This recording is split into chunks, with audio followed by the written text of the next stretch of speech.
Hello dear student, welcome to my YouTube channel. तो आज हम लोग देखने वाले हैं जेक बोर्ड क्लास 10th का। हम लोग सामाजिक विज्ञान के 30 प्रश्नों को देखेंगे। 30 ऑब्जेक्टिव को इस वीडियो में देखने वाले हैं। जी हाँ दोस्तों, अगर आप 10वीं की परीक्षा 2025 में देने जा रहे हैं, वो भी सामाजिक विज्ञान का, तो ये वीडियो आपके लिए ही है। आपको बिल्कुल सभी प्रश्नों को ध्यान से देखना है, एक भी प्रश्न आपको छोड़ना नहीं है अगर आप एग्जाम में बिल्कुल गर्दा मचाना चाहते हैं। तो चलिए बढ़ते हैं पहला नंबर प्रश्न की ओर। उससे पहले बता दें, आप अगर हमारे यूट्यूब चैनल पर नए हैं तो सब्सक्राइब करके बेल आइकन के बटन को दबा दीजिए, ताकि हमारा जो आने वाला वीडियो है वो सबसे पहले आप तक पहुंचे। तो चलिए पहला नंबर प्रश्न की ओर बढ़ते हैं। देखिए, सभी प्रश्नों को बिल्कुल आपको ध्यान से देखना है और याद करते चलना है। पहला नंबर प्रश्न की ओर बढ़ते हैं। पहला नंबर प्रश्न में कड़ा है, इंग्लैंड और डैश के बीच एक्ट ऑफ यूनियन से United kingdom of great Britain का गठन हुआ। तो इसका जो सही उत्तर होगा वो जाएगा ऑप्शन नंबर सी हो जाएगा, स्कॉटलैंड से हुआ। किसके साथ?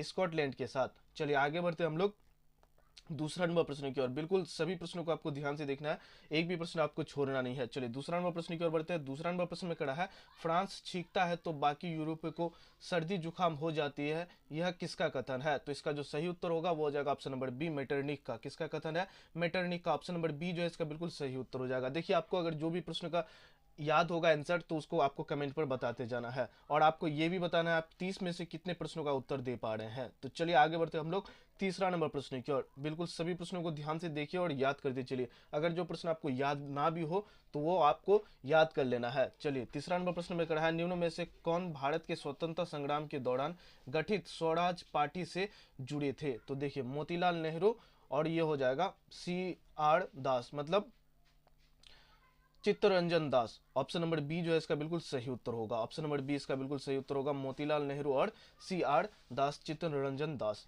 चलिए आगे बढ़ते हम लोग 4 नंबर प्रश्न की ओर बढ़ते हैं। देखिए, सभी प्रश्नों को बिल्कुल ध्यान से देखिए, एक भी प्रश्न आप उसको छोड़िए नहीं। 4 नंबर प्रश्न की ओर बढ़ते हैं। 4 नंबर प्रश्न में कहा है, राजनीतिक गतिविधियों को कुचलने और बिना मुकदमा चलाए जेल में बंद रखने का प्रावधान किस एक्ट में था? तो इसका जो सही उत्तर होगा वो जगह ऑप्शन नंबर ए, रोलेक्ट एक्ट में था। कौन सा एक्ट में था? याद रखिएगा, रोलेक्ट एक्ट में था। राजनीतिक गतिविधियों को कुचलने और बिना मुकदमा चलाए जेल में बंद करने का प्रावधान किस एक्ट में था? तो याद रखिएगा, रोलेक्ट एक्ट में था। ऑप्शन नंबर ए जो है इसका बिल्कुल सही उत्तर हो जाएगा। चलिए बढ़ते हम लोग 5 नंबर प्रश्न की ओर। 5 नंबर प्रश्न में कहा है, गिरमिटिया मजदूर बिहार के किस क्षेत्र में से भेजे जाते थे? गिरमिटिया मजदूर जो है बिहार के किस क्षेत्र से भेजे जाते थे? तो 5 का जो सही उत्तर होगा वो जाएगा ऑप्शन नंबर बी हो जाएगा, पश्चिमी क्षेत्र से भेजे जाते थे। कौन सा क्षेत्र से गिरमिटिया मजदूर को भेजा जाता था? पश्चिमी क्षेत्र से। ऑप्शन नंबर बी जो है इसका बिल्कुल सही उत्तर हो जाएगा। चलिए आगे बढ़ते हम लोग 6 नंबर प्रश्न की ओर। बिल्कुल सभी प्रश्नों को आपको ध्यान से देखना है, एक भी प्रश्न आपको छोड़ना नहीं है अगर आप एग्जाम में बिल्कुल गर्दा मचाना चाहते हैं। देखिए 6 नंबर प्रश्न में कहा है, भारत में पहली कपास मिल कहाँ स्थापित की गई थी? भारत में जो है पहली कपास मिल कहाँ पे स्थापित किया गया था, कहाँ पे लगाया गया था? तो 6 का जो सही उत्तर होगा वो जगह ऑप्शन नंबर बी, बम्बई में हो लगाया गया था। कहाँ पे? बम्बई में। ऑप्शन नंबर बी जो है इसका बिल्कुल सही उत्तर हो जाएगा। चलिए आगे बढ़ते हम लोग 7वां प्रश्न की ओर बढ़ते हैं। 7वां प्रश्न में कहा है, निम्न में से कौन एक प्रमुख विचारक था जिसके लेखन के बारे में कहा जाता है कि उनसे फ्रांस में एक क्रांति के लिए स्थिति बनाई थी? तो 7 का जो सही उत्तर होगा वो जाएगा ऑप्शन नंबर ए, रूसो का एक प्रमुख विचारधारा था, विचारक था जिसके लेखन के बारे में कहा जाता है कि उसने फ्रांस में एक क्रांति के लिए स्थिति बनाई थी। तो रूसो। ऑप्शन नंबर ए जो है इसका बिल्कुल सही उत्तर हो जाएगा।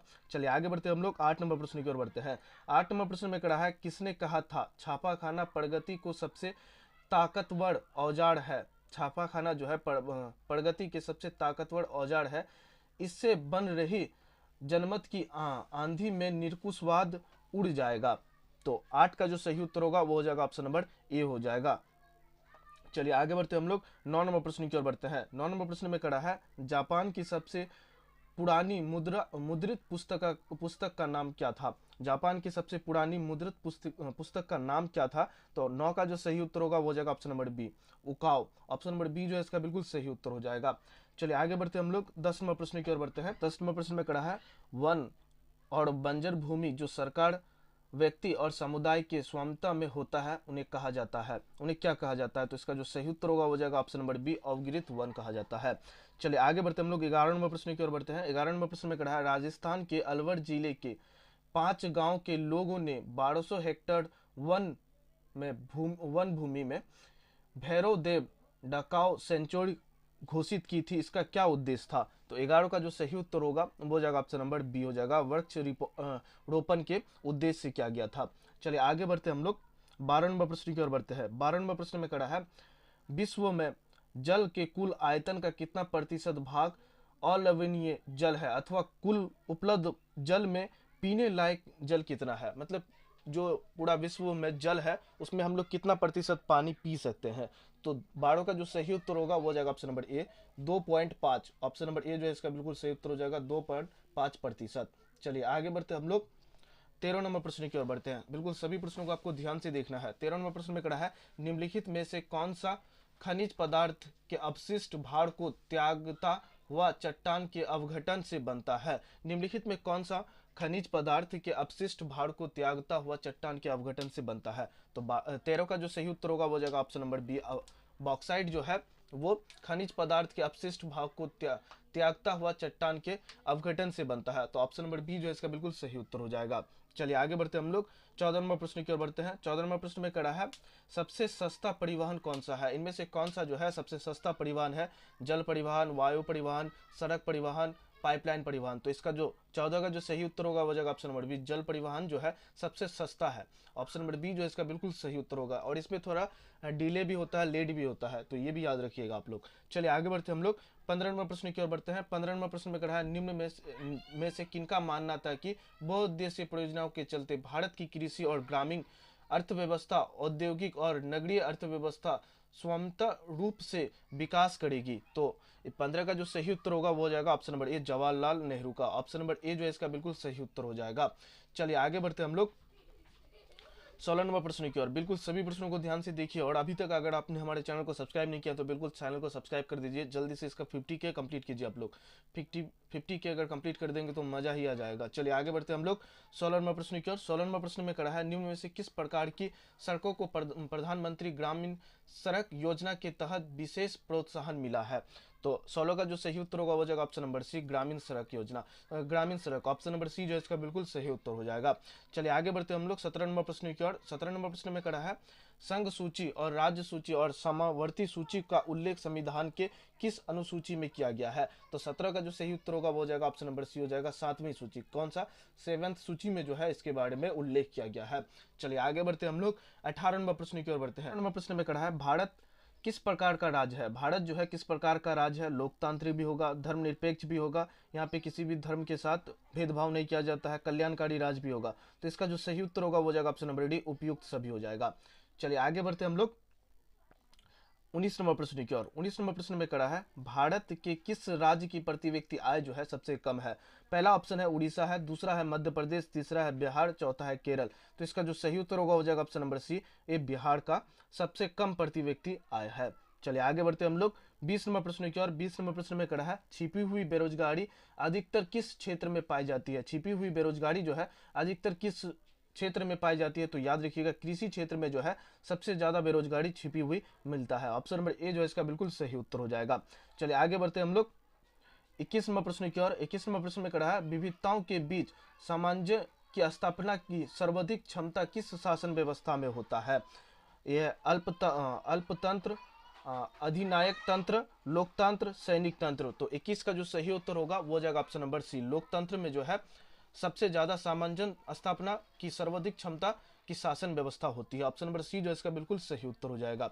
चलिए आगे बढ़ते हम लोग 22 नंबर प्रश्न की ओर। 22 नंबर प्रश्न में कहा है भारतीय रिजर्व बैंक की स्थापना कब हुई थी।